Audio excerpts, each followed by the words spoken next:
war. Alam mo, asaran yan. So, please do not do that because hell will be open.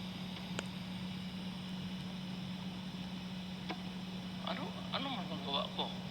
I go there as a fisheries or... And besides, I was invoking yung traditional fishing rights. It is in that arbitrary ruling. Ayaw lang ninyo gustong tignan. It is mentioned there that even before countries were in existence, people around an ocean or a lake had already been fishing there for generations. And that is why fishing rights are allowed in the so many cases between Finland and Germany, decided by UNCLOS.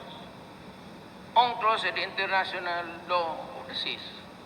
UNCLOS is a product of a treaty. That treaty is also a part of our land because we are a signatory. Dito kung basahin lang ninyo yan ng husto, it is there. You might just say, China and everybody recognizes traditional fishing rights for the natives who were there even before the creation of republics and governments. That law is a human law. So I'm sorry I have to... I promised you 40 minutes. You want me to start? Oh, we can go home now. I have exceeded my... There is a time for everything. Do not believe the others because they are not my friends. They are my political enemies. They say, I do not believe in God. Who says? I am a believer of a universal minder. But I do not believe that a God so perfect would create hell for his creation. What kind of God is he? He is not my God. There's a time for everything. A time to negotiate and a time to quarrel. With your enemy, with your political opponents, with your wife. That is why some lives here are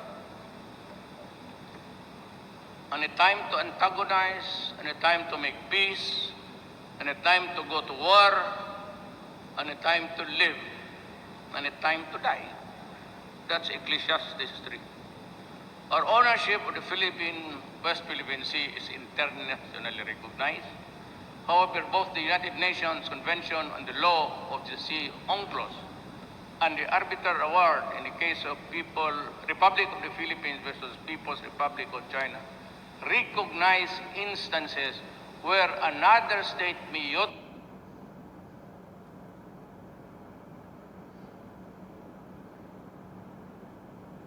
utilize the resources found, even states, the one that they are charging me for violating the Constitution. Sino gani yun? Tukin lang kita dyan, buti pa. Dito the arbitrary even states that the Philippines may enter into fishing agreements with other states, provided certain conditions and requisites in the UNCLOS are met. So yung aking sabi niya, let's go fish. Sabi ko, you have to, they've been there fishing since time immemorial. I think it was Adam who got the first lapu-lapu there.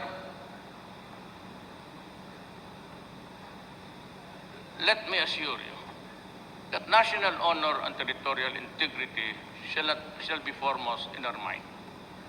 And we may take next steps in the smoldering controversy over the lines of arbitral ruling. The West Philippine Sea is ours. There is no ifs and buts. It is ours. but we have been acting along that legal truth and line. But we have to temper it with the times and the realities that we face today. Poverty incidence fell from 27.6% in the first half of 2015 to 21% in the first half of 2018. The most important number, though, is the 6 million Filipinos we need to pull out from poverty. Kindly help me on this. And you know, as I said, corruption is everywhere. You are free to investigate. I don't take offense. If there is anything wrong in my department, the executive, you are free to open the investigation anytime. You do not have to call me. Call the idiots, expose them, and send them to jail. You are helping. Do not be, I am not, I've been a prosecutor. I know how it works. Feel free to expose anything that is not in accordance with law. We have pursued tax reforms to fund our poverty reduction programs. I therefore implore Congress to immediately pass Package 2 of the Comprehensive Tax Reform Program, or the Trabajo Bill, which shall gradually lower the corporate income tax and rationalize and improve fiscal incentives. It will energize our MSMEs and encourage them to expand their business and hopefully generate, I'm using the word so, para sabihin na you're all talk, hopefully 104 million jobs in the coming years. The MSMEs hold the promise of raising a lot of the Filipinos. I therefore believe that it is now time for Congress to approve a new version of the salary standardization law. Ngayon na. And to the teachers, alam mo dito, toil and work tirelessly to educate our young. Kasali na po dito yung hinihingi ninyo. Hindi naman masyadong malaki, pero it will tide you over during this hard time. A little bit bigger than before. This is intended to increase salaries of national government workers, including teachers and nurses. I am also asking Congress to pass the remaining packages of my administration's tax reform program and the bills that would further raise excise tax on, very good, let us do it, tobacco and alcohol. Sinong naninigarilyo dito? They should be exterminated from the face of the earth. They are the ones, you know, I do not hide what's wrong with me. I acquired Burgess disease because I smoke. But I made it a national policy because, you know, when I was new mayor, I went around to see the discos and nightclubs. I could hardly see the faces of the people inside. You have to wait into a thick smoke to just recognize one. So that was when I decided. But I was still smoking. But I decided, because I knew, I already had it. It's time. Sabi ko. And in national law, para lahat na, that at 12 o'clock, everything closes. I'm not trying to pull it here. Mine was that 2 o'clock noon sa Davao. It was 2, then I reduced it to 1. When the boxing mayor there became mayor, she reduced it to 6. Walang order, no orders in advance. So we have ordered already, so you can close, but we have to drink. Itong ngayon, at 12, everything closes down.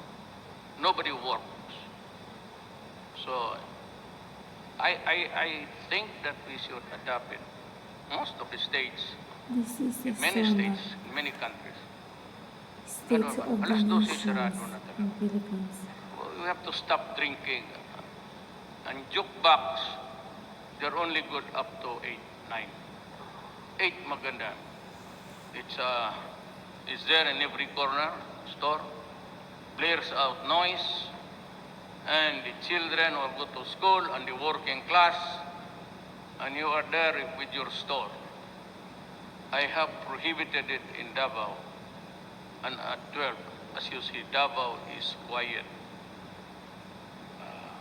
Because everybody is resting already. Be it in the memorial parks, cemetery, or in the comfort of their homes.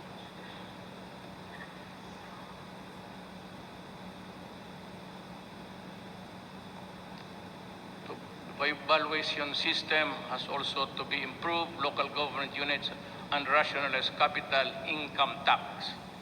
I urge Congress to review and pass the government right-sizing bill to reconfigure the existing Metro Manila-centric bureaucracy, streamline government systems in order to deliver services without delay and within a short timeline.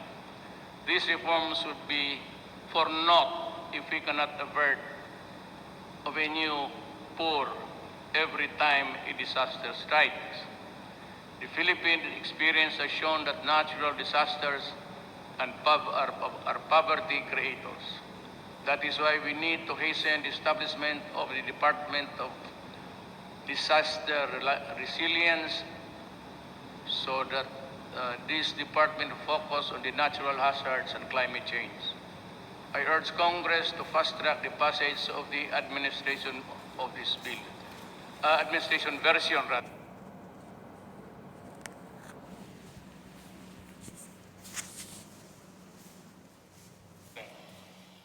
In 2017, I reminded